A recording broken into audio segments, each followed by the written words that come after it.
I'm Janet, and I have 2 books in for review.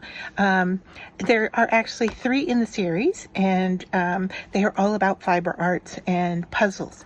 So this one is a large print crochet puzzle fun, and this is by Mary Crafters. These are available on Amazon. And I was sent these to review, but then also to give copy away. So I'm just flipping through, showing you all the different puzzles. Now this one is related to crochet.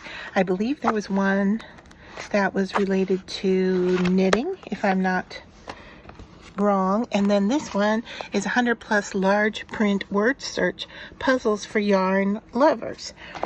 So you can see that there's the solutions are in the back, and then here are all the fun puzzles. And so it's combining your love of fiber arts with puzzles.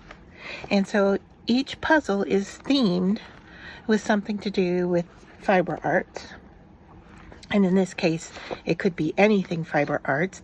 The green book was crochet, and then the third one I believe is knitting, and they are available on Amazon. I'll put a link down below, as well as a link to my website where you can enter the giveaway to earn or to win your own copies of these fantastic craft themed puzzle books.